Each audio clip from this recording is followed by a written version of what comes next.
Le Burkina Faso est un des pays les plus pauvres du monde. Le taux de pauvreté atteint à peu près 44% de la population, et ce qui fait que nous avons de gros défis, de grands défis en matière de développement économique et social au Burkina Faso.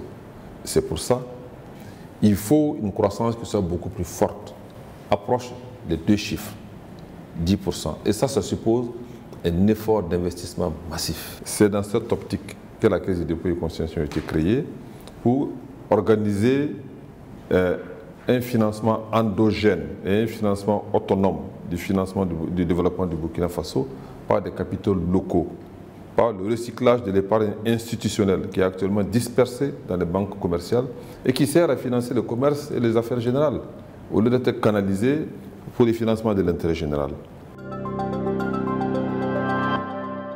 Les missions qui ont été assignées à la Caisse des dépôts et consignations lors de sa création, ça consiste essentiellement à créer une institution dans notre paysage bancaire et financier qui apporte un plus. C'est de créer un établissement tiers de confiance dans notre paysage bancaire et financier. Deuxièmement, c'est de créer également un établissement qui va centraliser et sécuriser la petite épargne au Burkina Faso, l'épargne populaire, qui va également sécuriser les dépôts et consignations. Et en troisième lieu, d'apporter par des financements appropriés son appui aux politiques publiques de développement du pays. Ça peut être un plus pour lutter contre la pauvreté au Burkina Faso.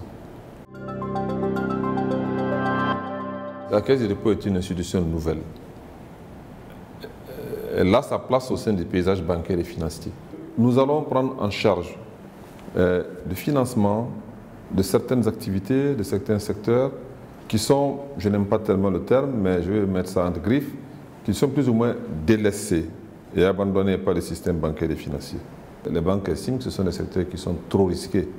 Les PME, PMI, le logement, les collectivités territoriales, voilà, le numérique, les énergies renouvelables. Seule une institution comme la Caisse des dépôts et consignations qui bénéficie de l'épargne à long terme et avec les techniques de gestion appropriées peut apporter les réponses qu'il faut pour les financements adéquats.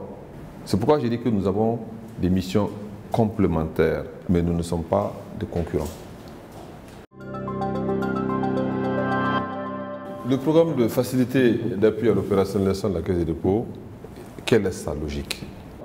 Et lorsque la loi a été adoptée et que maintenant il faut opérationnaliser la Caisse des dépôts et consignations, j'ai estimé que nous avons besoin encore de l'appui de nos partenaires pour organiser ce qu'on appelle une sorte de renforcement des capacités, pour nous aider à avoir des procédures de travail qui soient conformes à l'éthique des caisses de dépôt et consignation, des procédures de travail qui soient conformes aux procédures standards des caisses de dépôt et consignation.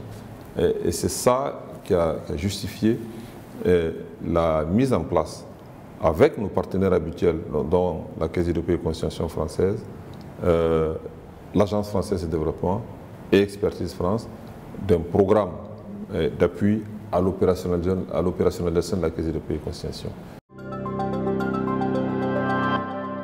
Il faut certainement un peu de temps pour dialoguer avec toutes les parties prenantes, pour expliquer la pertinence du modèle de la Caisse de dépôt et consignation.